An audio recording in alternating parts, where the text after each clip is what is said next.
సభలో బీఆర్ఎస్ ను దొక్కేస్తాం లేకుంటే చేస్తామని కోతలు కోస్తుండ్రంట.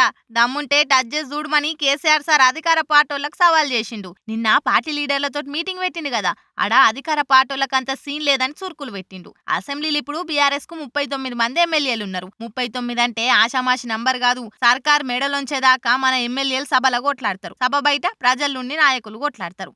600 నల్గొండల సభ పెట్టి తీర్థం. బీఆర్ఎస్ కార్యకర్తలకు కొట్లాడు కొత్త కాదు. ఉద్యమం టైంలోనే మస్తు పోరాటాలు చేసినాం. జిట్టా బాలకృష్ణారెడ్డి, మనం మళ్ళా పాత రోజులు గుర్తు చేసుకుందాం, కొట్లాటలకు సిద్ధమవుదామా, నల్గొండల తల్వార్లు దిప్పుదామా రవీందర్ సింగ్ అని లీడర్లల్లా ఊపు తెచ్చిండు. ఈ అధికార పార్టీలకు తెలంగాణ ప్రాజెక్టులు నీళ్ల మీద అవగాహన లేదు. కేఆర్ఎంబీకి అప్పచెప్తే వచ్చే నష్టం కూడా అలాగే తెలియదు. అందుకే ప్రాజెక్టుల అప్పగింతకు మనం ఒప్పుకోలేదు. మిడిమిడి జ్ఞానంతో కాంగ్రెస్ వాళ్ళు పోతుండ్రు గాని తెలంగాణకు నష్టమయ్యే ఏ పని కూడా మనం చూసుకుంటూ ఊకోవద్దు అని పార్టీ లీడర్లకు పవర్ ఎక్కించిండు. ఇంకో దిక్కు అధికార పార్టీలు కూడా సై అంటే సై అన్నట్టే ఉన్నారు.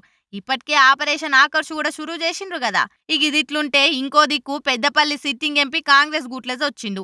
ఇంకొంతమందిని లైన్లో పెట్టిండ్రు. పార్లమెంట్ ఎలక్షన్ల దాకా కార్ను ఖాళీ చేయాలన్నది టార్గెట్ పెట్టిండ్రు. అందుకే బీఆర్ఎస్ లీడర్ల ధైర్యం పలసబడొద్దని సార్ ఇట్లా మాట్లాడుకొచ్చిండ్రని అంటున్నారా అంతా. చూడాలే మళ్ళా కేసీఆర్ సార్ మాటలు ఎంతమంది షోన పెడతారో.